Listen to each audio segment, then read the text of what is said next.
Good morning, everybody. Good morning. We are so glad that you are with us this morning for our first ever, let me look at the title for sure, A Better Us Marriage Seminar. I'm one of the soccer coaches at FCA, and I decided to play an hour's worth of soccer last night, so my voice is tired for some reason. But we are glad that you are with us. My name is Charlie Apston. I'm one of the deacons here, and I work with the youth here at Bethany Church of Christ, and we're so glad that you all took the time this morning to be with us. I think you're in for a treat. We'd like to, from this standpoint, go over our schedule real quick, just to kind of give you an idea of what we have planned. If you have one of the handouts, it's there for you in case you need to look at it during the day. But we'll start here together for our first seminar with Nick, as he is going to present the first message. We'll have a little transition break. The ladies will exit the building and head over to our annex building, our old building, where you'll have kind of a, I guess we'll call it a breakout session with Tiffany, Nick's wife, Tiffany Secula. That'll be for a period of about 45 minutes. Gentlemen will be over here. Nick will present another lesson. We'll have another transition break, and we'll finish up over here together with another message from Nick. And after our closing remarks, we ask you to stay and eat all the food we prepared for 500 people.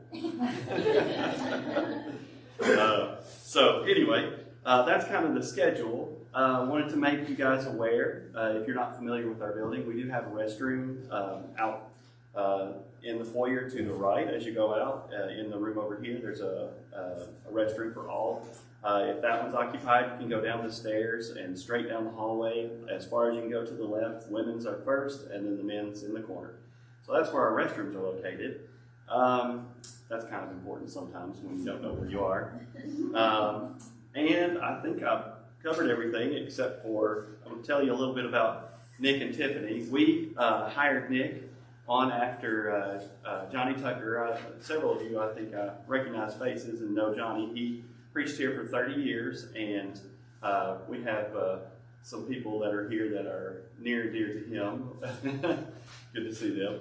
But following Johnny's retirement, we call it retirement, I think, because I think he's still doing a little preaching here and there. We were fortunate enough to snag Nick and Tiffany Secula to come and take over the reins from where Johnny was here.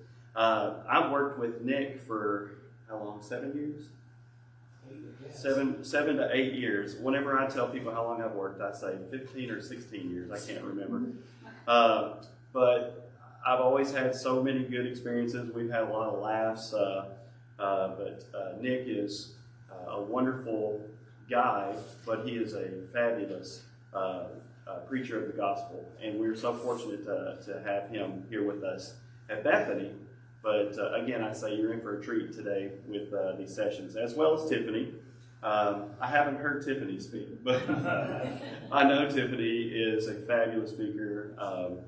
She and Nick both are counselors. Nick works at our school as our guidance counselor, but they have years of experience. And Nick told me not to read the bio, but it's there for you. Wonderful people. You're going to get a whole lot from this day, and we're really glad that you're sharing it with us. I think that's all I've got to start with. One of our elders, Alan Bush, is going to start us out with an opening prayer. I too want to thank everyone for being here today. Will you pray with me? Our most holy Father in heaven, we thank you for the life that you bless each one of us with. We thank you for the health that enables us to be here. Thankful for the peace and security that our country provides us to worship thee and to study from thy word and to do so outwardly and publicly. And pray, Father, we'll always have those blessings. Thank you for the fact that we're taking the time to work on our marriages. We know that a family is very important. It's a God-given institution, and the marriage is so important. Something that has to be thought about. It has to be worked and planned on.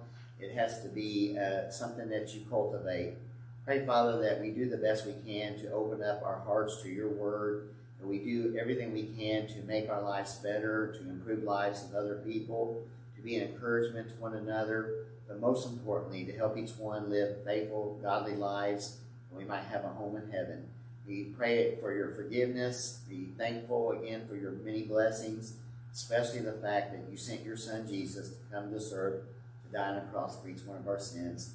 Pray, Father, if there's anything we can do to help one another, that we do it. Give us opportunities to share your word and your love with others and help others live godly lives. These things we ask in Jesus' name.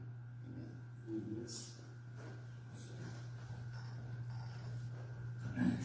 Good morning. Good morning. Yeah, everybody's somewhat awake. It's a little early, but everybody's awake. That's good. I want to put some hearts and minds at ease for a second, because I don't know what your expectation was when you saw a marriage seminar coming in. I'm not going to have you acting out anything or up here interacting, so if you're worried about being centered out or pointed out, the only one I'm going to pick on is Alan. So,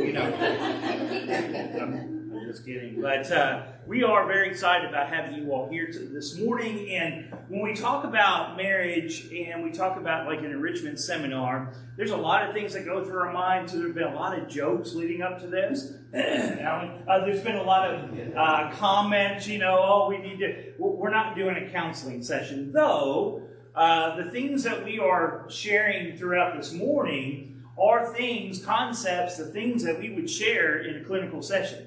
Not in the same format, obviously, but this is not just we threw some scriptures together and put some things together. This is, from empirical data and studies. This is from biblical points of view, that's for certain. But this is what we use when we are counseling underneath. So we hope that these 3 lessons this morning will be an encouragement to you. And we're going to start with, I think, the fundamental this morning, talking about communication. And communication is one of those things that is the driver of good relationships. And that's an obvious statement, I think. So let me make it even more obvious statement. Make sure we're on the same page. What is communication? Communication essentially is a passing or transmitting of an idea, emotions, thoughts between one person and someone else. It's as simple as talking and listening. But it's a crucial aspect of healthy relationships. And I was thinking about, okay, how do we get started this morning from kind of cold, early of a morning, not cold outside, but, cold in our minds, not getting going. And I remember this story that I want to share with you, and that kind of leads us into this idea of communication. And it has kind of a sad beginning, but a twist to it. But anyway, so there was this older couple. The gentleman had been a preacher for years, for decades. And they were faithful. They were faithful to each other. He was a faithful minister. And unfortunately, the time had come that he had passed. And this woman was very distraught at the loss of her husband. She had gone to the funeral that day. She had finally made it home. And she had sat down in front of her computer, and she was going to read some of the messages that were sent to her from some people who couldn't come because they were too far away. And she saw a message that said, Dave, and that was her husband's name. And she clicks open the email, and then she just passes out and falls on the floor. And her family comes in and rushes to see her and tend to her. Unknown to her, unknown to anybody, there's another couple that has, his name also was Dave, and he was going kind of before his wife. They were transitioning to Florida. They were going to make a new life, and he had wrote back a message to her. And her email was one letter different than this lady's email, and she got it instead. And this is the email she got. It was, to my loving wife, subject, I've arrived. And this is the woman who just lost her husband, who's getting a message from Dave. I know you're surprised to hear from me. They have computers here now, and you're allowed to send emails to your loved ones. I've just arrived and have been checked in. I've seen that everything has been prepared for your arrival tomorrow. Looking forward to seeing you then. Hope your journey is as uneventful as mine was. P.S. Sure is hot down here. When we talk about communication, it seems simple, but there's all kinds of things that can come in and distort it and make it something that it wasn't supposed to be. And of course, just a little laugh at the expense of this. I don't think that's a real story, by the way. It's just one of those things that were made up. But communication is so essential. It's almost an obvious statement. We've been communicating since we came into this world, but we often don't communicate well. And everything we talk about this morning is going to be based on that. We're going to start with communication. The breakout session is going to be on conflict resolution. But really, the better we communicate, the less conflict we're going to have. But if we do, and we're going to have conflict, it's just part of life, we have the tools that better handle conflict. And of course, our last session is this idea of connectedness is closeness. And it all pivots on this idea of being able to communicate well.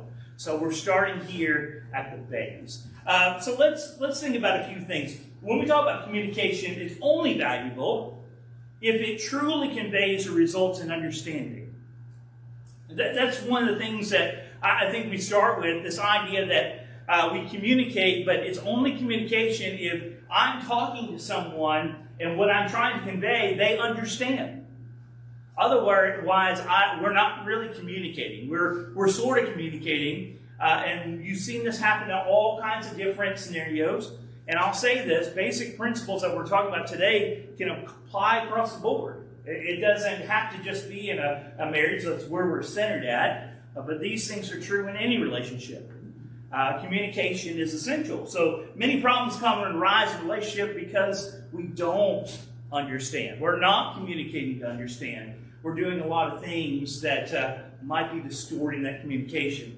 I've seen, there was a comedian, I don't remember his name, years ago, and it's absolutely hilarious. I think his thing was laugh yourself to a better marriage. I don't know if you've ever seen that over the years. This is probably 90s, 80s. I don't know. It's way back in the Wayback Machine. And he was talking about the differences between men and women. And that men, and I think he got this pretty good, men kind of have compartments or boxes. Everything is in a box. We have a box for work, and we have a box for wife, and we have a box for the kids, and we have a box for the house, and we take out that box and we deal with that one thing, and we put the box back and we get something else and we deal with that. And one of the points that he made, I think, is a really good one, and it's something that, ladies, if you're not aware of, men have a nothing box. You laugh, but I'm being serious. When your husband says, you ask, what are you thinking? He says, nothing. He's not lying. Sometimes men just go into a nothing box. It's almost like we just kind of disconnect. Women do not comprehend that because everything's connected. It's like wires going everywhere. Everything's connected, and their thoughts are connected. So when we communicate, a lot of times what I think I'm communicating isn't being received the same way. And so we don't have that understanding.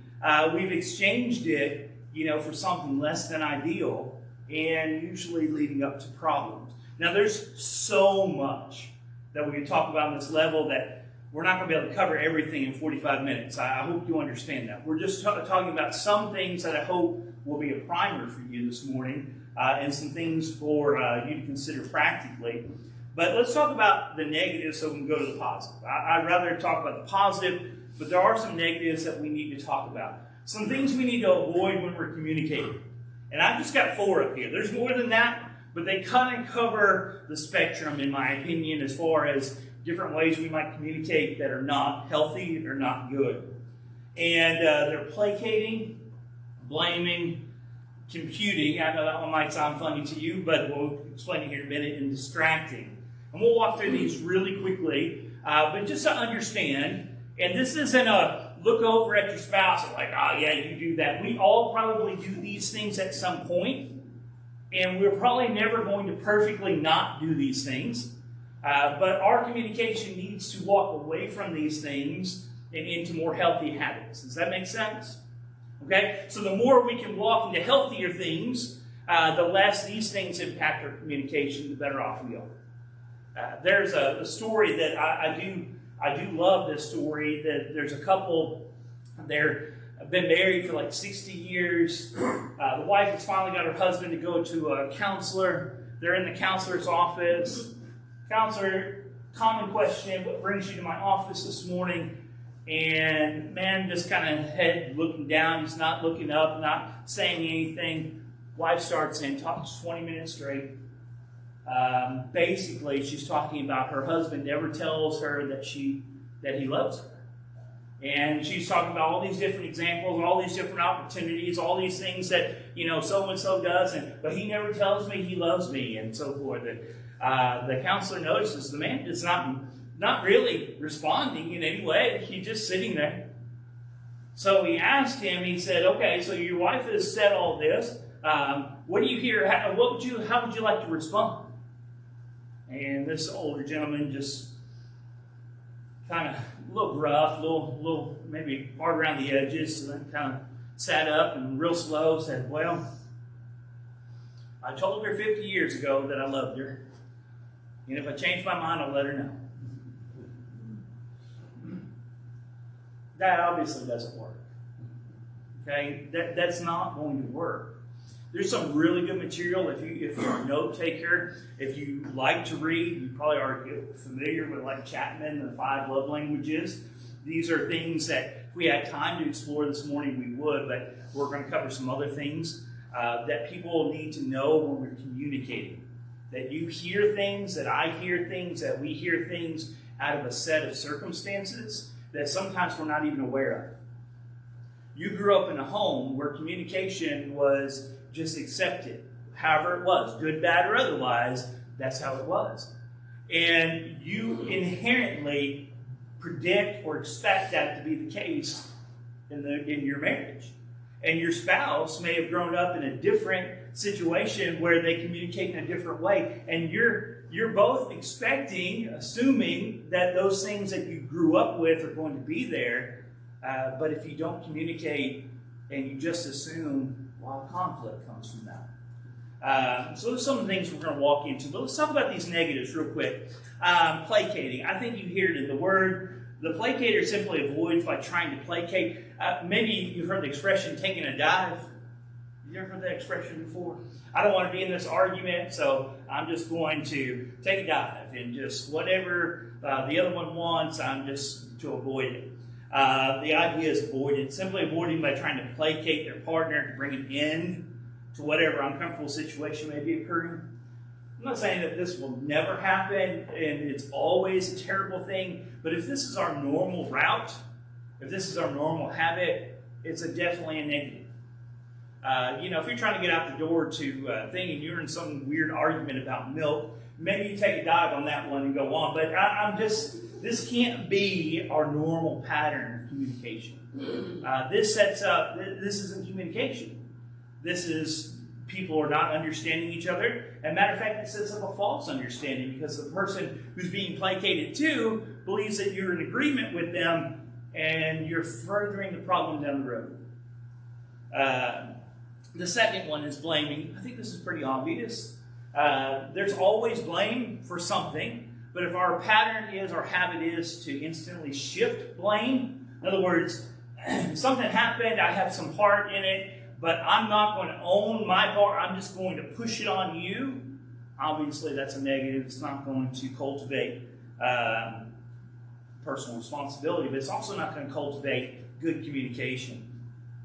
And we're going through these quickly because I want to talk about things that we can do positive. That's where we're going to spend the rest of the day. But do want to make sure we have some guards up for things that are harmful. Okay? We call this computing. So you think of a computer, and the computer analyzes without emotion, without whatever. But some people do this in their communication to avoid. So they overanalyze things. They question details and so forth to try to avoid dealing with whatever is being communicated. And that's, again, something that is not helpful for good communication. Some people are more analytical than others. That's not what I'm talking about. But to avoid dealing with emotions or dealing with the problem or communicate, we're just going to pick apart every detail until the other one wears out. Okay? And the fourth one would be distracting. This kind of the big umbrella. Distraction can be more of a general term, but anything that distracts from what we're trying to do, trying to accomplish, right? So we're trying to avoid the conflict or even the act of communication.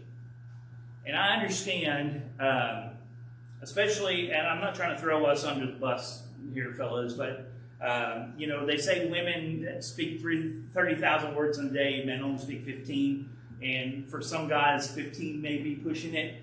And we are different. And it doesn't matter what the world says today. The truth is, biologically, spiritually, in every way, we are different. Most people don't know, but in the first, I think it's in the beginning of the second trimester, babies in utero, male babies have this burst of testosterone, which actually severs some of the interconnectivity between the hemispheres of the brain.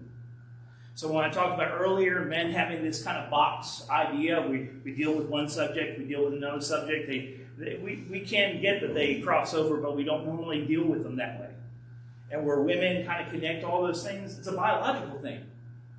It's not just simply, well, that's a joke, or that's funny, or that's a cultural thing. But understanding that is really important as we communicate. We're talking to someone else. They're not always exactly like us. And we need to learn to communicate well. All right, enough with the negatives. Let's just summarize it this way. What should be considered unhealthy communication? Anything that does not seek understanding. If I'm not seeking to understand you, then it's not healthy communication. If I'm not seeking to tell you so you can understand me, it's not healthy communication. Okay? There is a big-time marriage therapist, a man who's done all kinds of study. His name is Dr. John Gottman. His wife is also a practitioner. They are not Christians, not that I know of. At least the language they use doesn't seem to depict them as being that. So I'm not trying to put them in front of us as a biblical example. But their empirical studies have shown things that we're going to get into biblically here in a moment. But they just show us the things that we've been talking about. And this is a statement that he makes that I think we really should pay attention to. The fundamental cause of almost all communication problems is that people do not listen to understand. They listen to reply. I want to make sure we get that. People don't listen to understand. They listen to reply. And I've heard it this way, that some people listen to be polite. They're just waiting for you to stop talking so they can start talking. Some people, or maybe some occasions, people listen to respond. They're just waiting for you to say something so that they can respond to it. And we'll use some examples from Scripture here in just a moment and talk about this. And then there are people or moments where we listen to understand. And if you go back to, I know this is maybe a little bit closer for some, a little further away for others, when you first started dating your spouse before you guys got married. And you kind of hung on each other's words, and you're so trying to figure out what they were into and what they were interested in. Maybe you wanted to know them, and you want to, that's the same concept that we're talking about. You were actively listening to understand because you wanted information. You wanted to know this person. And somewhere along the line, we talk about schedules, and we talk about kids, and we talk about work, and we talk about this and that, and we just assume we understand. Even taking this out of a marriage situation, years ago, I know the congregation, they were going through a split, and the conversations between the two sides wasn't really over anything scriptural. It was more personal and that kind of thing. And I was trying to talk to both sides to bring them together, and each side basically was saying, well, we already know what they think and what they believe and all this. They didn't want to communicate. And that assumption of knowing and understanding it just undercuts everything. So we want to make sure that we're listening to communicate. We're listening to understand. Let's think about what Jesus has to say about this. I think this is really important. He says that on this occasion, this is Luke 8:18, he says, therefore take heed how you hear. And I know this is a different context. He's not talking about marriage. For whoever has, to him more will be given. Whoever does not have, even that what he seems to have will be taken from him. But the idea, and you see this constantly in what Jesus says, about the importance of how we listen. That we listen well, that we hear, that we consume in the right way. Take heed how you hear. Not just that you listen, but how you hear. And we'll put up another one too. Jesus understood this reality. He challenged them with it. You might remember this talking about the parables. Right after the parable of the sower, where he talks about the sower that goes out and sows the seed and falls on these different soil types. If you're not familiar with that parable, it's okay. The disciples come up to him and they're trying to understand why he's talking in parables. And he says this, therefore I speak to them in parables, because seeing they do not see, and hearing they do not hear, nor do they understand. Now their ears are open, they're hearing words cross their ears, they're seeing what Jesus is doing in that case, but they're not listening to understand. That's why I said fundamentals of communication. Doesn't matter where we go, we're going to be talking about the same thing. And maybe it's in our marriages, or maybe it's in other relationships, and we just assume what the other person is thinking or doing or whatever, and we're listening, we're ready to respond. Now, you don't have to raise your hands and no elbowing, whatever, but there's probably fixers in the room. They tend to be guys, not always.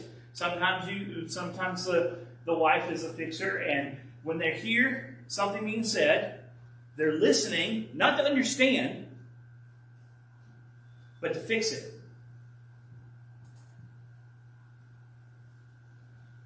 It goes this way.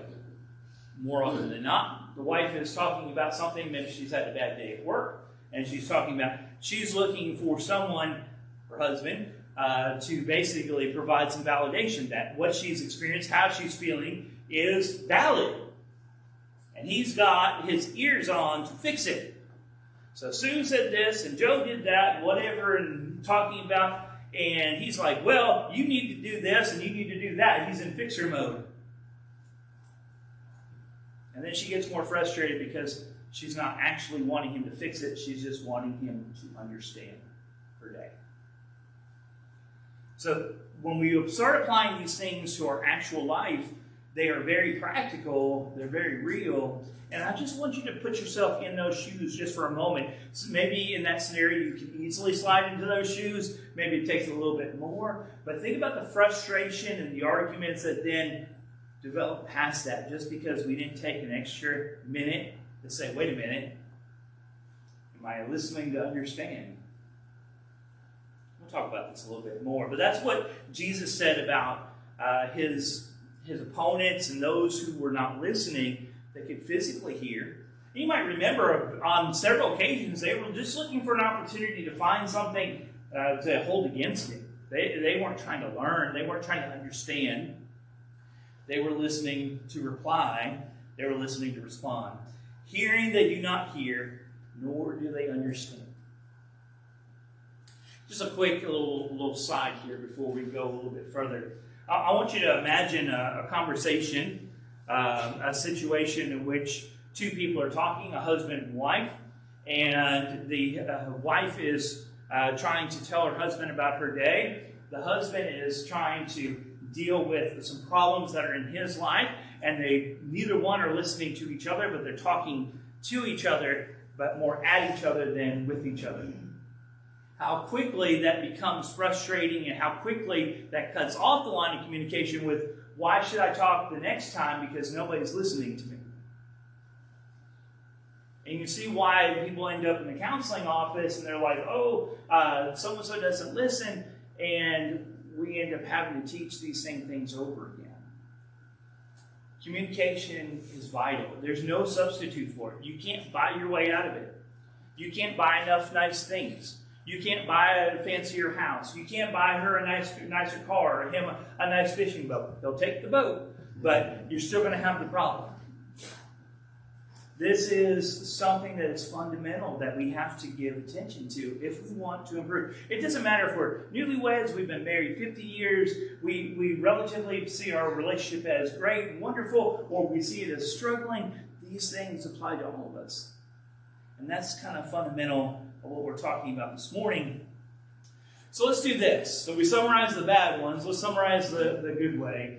Healthy communication, then, is achieved when both the husband and wife seek not only to be understood, but also to understand their spouse. All of us want people to understand us. And we get frustrated when they don't. Even a small child wants you to understand them, and they get very frustrated when you don't, right? I remember when my kids were small. They're getting a little bit big now. I've got one getting married. I've got one who's going to be a junior at Freed this year. Seems crazy. And one, my baby, is going to be a senior at FCA. And I don't understand that. I don't know where all the time went. But I do remember when they were small. And, they were verbal, but they weren't really putting words together. They weren't whatever. And, they try to tell you something sometimes, and they just get frustrated because you weren't getting what they were saying. It's not changed. When you're talking to somebody at work, and they don't listen to you, and you don't understand, you get upset, you get frustrated. When you're talking to your kids, because your kids always listen to you, right? I mean, you get frustrated when it seems like it's just going through an empty space and just passing through the other side.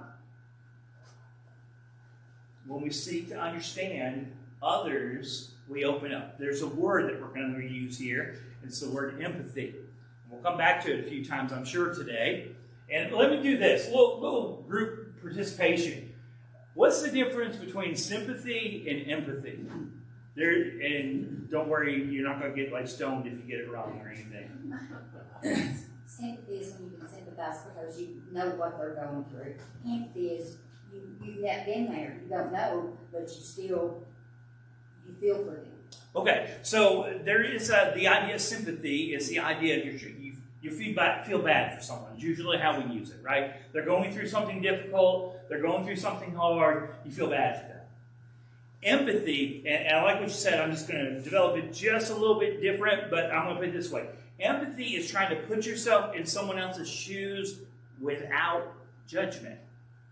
And here's why it's so important, is because it's the idea of understanding that if I were that person in that spot, having those experiences and those things happening, I might feel that same way too. If we do that first, we can make judgment after that, whether it's right, wrong, whatever, but then we understand where they're coming from. Does that make sense? Those who work in anything with the public, anything where you're in a service, you work in church, you work at a school, you work with people that at a hospital where you're dealing with people all the time. Empathy goes a long way because you don't know what brought that person to that spot. Charlie mentioned that I work with him up at SCA. I'm the guidance counselor there. I've been there for a few years. And we try to express, sometimes you don't know what happened at home before that student arrived in your classroom. And if we just jump to, trying to always, and not saying they don't need to be corrected, but just jump in the correction without trying to understand, we're not going to communicate with that student. And matter of fact, the frustration is going to grow. Same thing with our home life. Same thing with our marriages. If we don't seek to understand, it's going to be harder to communicate, which is going to do this. It's kind of like a death spiral, right? Then we stop communicating, and the communication then becomes short. It doesn't build connectedness, closeness, more conflict arises, and all the things that we're going to be talking about the rest of the morning. Healthy communication is then achieved when both the husband and wife seek not only to be understood, but to understand their spouse. I don't have to agree with everything that Tiffany thinks or feels in a moment. But it's to my benefit as well as hers to try to understand why she feels that way in that moment. Or at least to accept that she feels that way. It's called validation. We call it a lot of things. But that opens up honest communication and open lane of communication. All right. I'm going to put this up here. This needs more development than I can give it, but I just want to use it as an emphasis. We mentioned Chapman, and he does this 5 levels of communication. I like the way he puts it. I would modify some of this. I've heard 3 levels and all this kind of stuff. You have different ways of looking at this. But what I want you to get is not the exact wording, but the deepness or the level of communicating. Okay? So as we're thinking about this, there's hallway talk.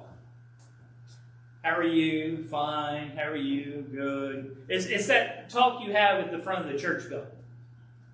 You know, when people walk in and say, good morning, how are you? Oh, we're great, whatever. Well, they just fought with their kids for 5 minutes before they got to the church. They woke up late and, their hair's a mess and they're whatever, and they walk in and say the same thing every time. It's hallway talk. It's not deep. It's not personal. It's not really communicating. It's the accepted kind of communication of the time, of the day. Then there's what I call reporter talk.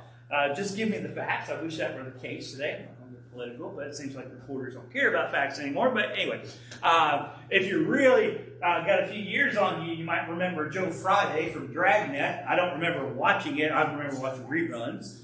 But just the facts, man, just the facts. If you're a little bit newer generation, think Sheldon and just the facts, no emotion, that kind of thing. Big Bang Theory, if you watch that show.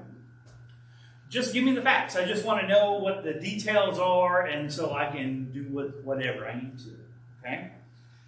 Then there's the intellectual talk. Do you know what I think? In other words, I'm going to give you my opinion. This isn't the exact wording. This is just examples. Okay? So I'm going to tell you what I'm thinking. I don't necessarily care at this level what you think, but I'm going to tell you what I think. Okay? So intellectual talk. Maybe we get into discussion about things on that level. Then there's emotional talk. Let me tell you how I feel. This level is hard for most people. Now, I don't want to do the stereotype of men versus women, but it's just true. Women tend to be more at ease at this level. Men usually are not. But the truth is we mask these things. Even women mask these things. And they only talk in spaces where they feel safe. I think it was mentioned, my wife's a counselor. I'm a counselor. I spend most of my day with the school, though. Just do some counseling on the side. But what you'll find when you're counseling, until you actually build a rapport with someone, you don't really find out what's really on their mind, what's really bothering them until session's in. And then you'll be right at the end of a session, and it'll just drop this big bomb on you. Well, why did it take so long? Because they didn't feel safe in sharing those emotional things. This is a level that should be a natural level in a marriage. We should be able to share at this level. But this isn't the final level. The best level, the one we're trying to get to, is what he calls, like Chapman calls, is loving, genuine truth talk. I might word it a little differently. It's this, let's be honest, not that that's the structure of how we say it, but that's the basis of how we say it. I want to share with you honestly how I feel, my goals, what I want to do, things like that. I want to hear from you honestly about the same. There's a lot of things that distort this. A lot of things that come in and undermine this. But this is where we need to be aiming for.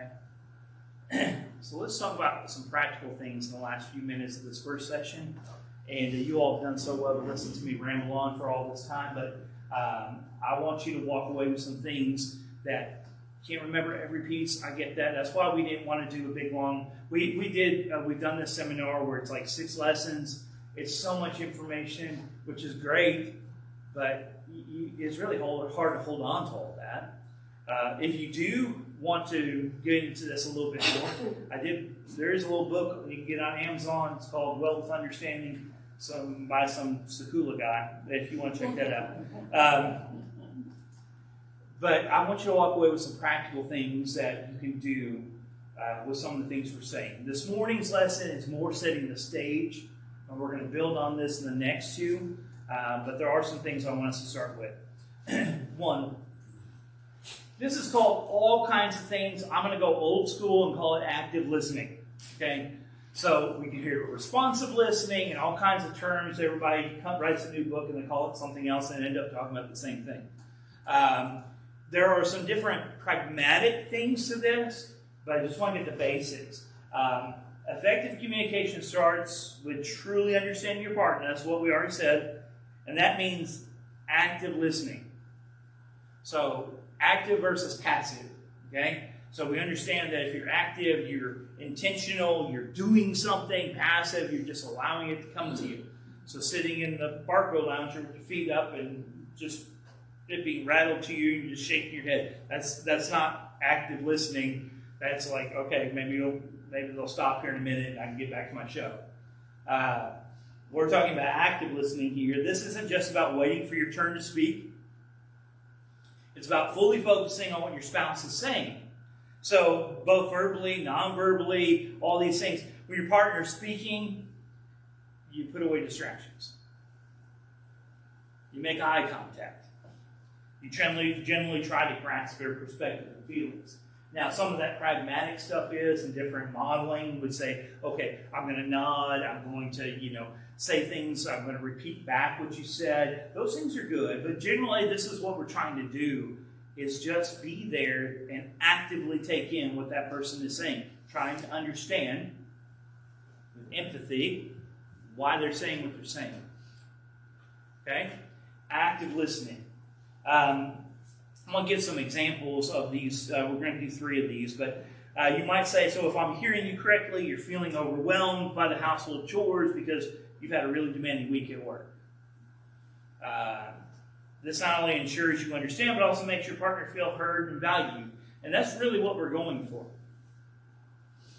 There are 2 concepts that are on the slide that I'll add to it, and if you're a note taker, you can write this down.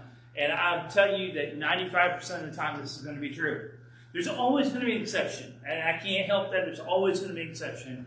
But general rule, men want to be respected, and women want to be valued. They're the same thing.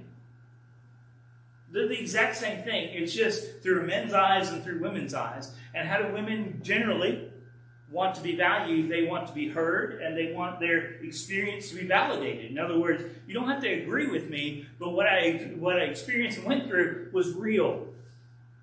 Men want to be respected, and this culture does not provide a lot of respect for anybody, let alone men. So you see, so there's some dynamics there. Well, how do you achieve those? Listen. You try to understand. I'm not going to understand everything. It's an impossibility. It's not a reasonable expectation to think I'm going to understand everything my partner says or does and my spouse says or does, feels.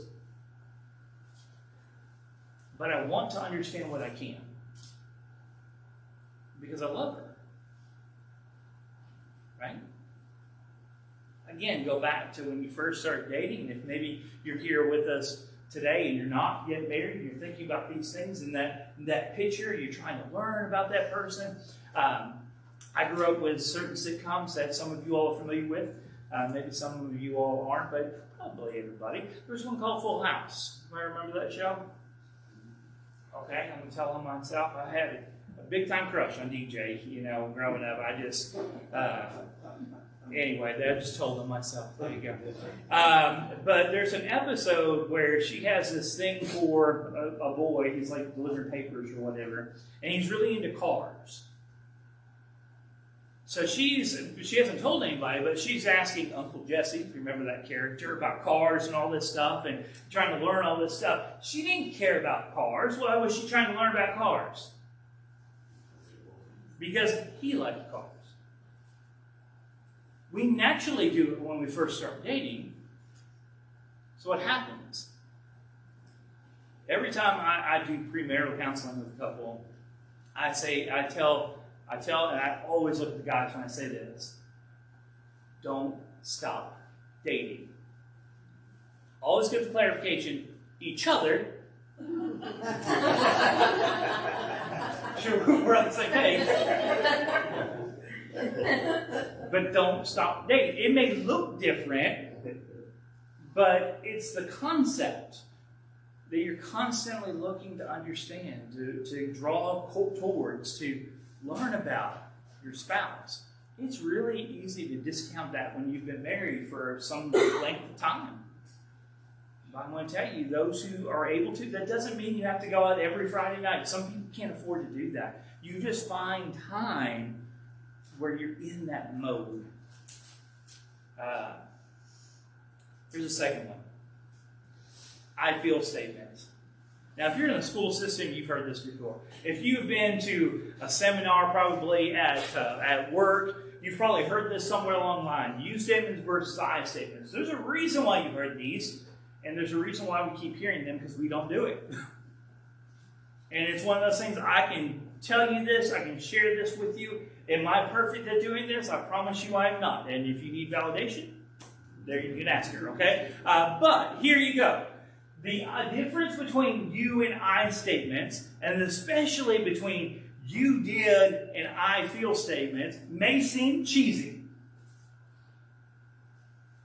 But it is huge. It's huge. Almost felt like Trump there for a second. Huge. All right. Sometimes it gets off the rails. I just apologize in advance. If you know me, you just swing with it. But, if not, maybe you're not ready for it. All right. So instead of, remember we were talking about blaming? Instead of doing the you, we should instantly put someone on the defense. We back up and say I.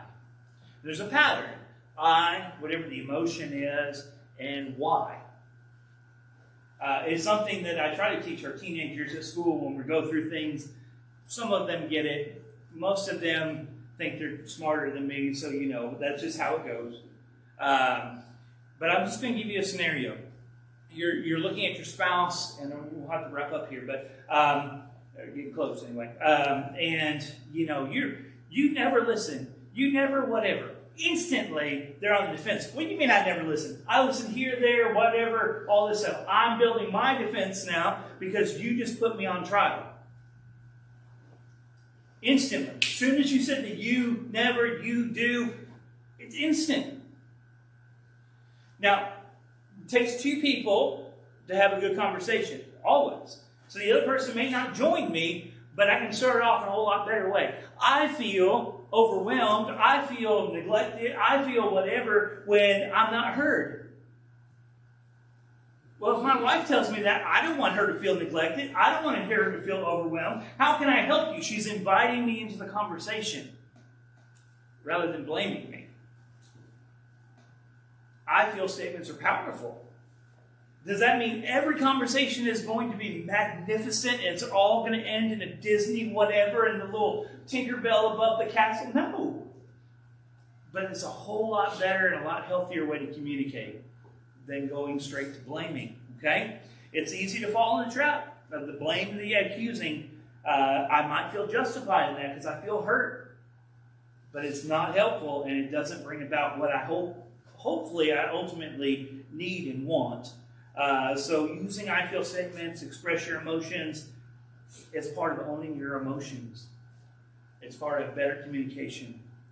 Okay, now the last one for this little, I already gave you an example, I'm going to go ahead and go past that, is regular check-ins. And you're going to see, I'm going to use this in an acronym later, about scheduling, connection, or using schedule. I don't mean you have to have a calendar out.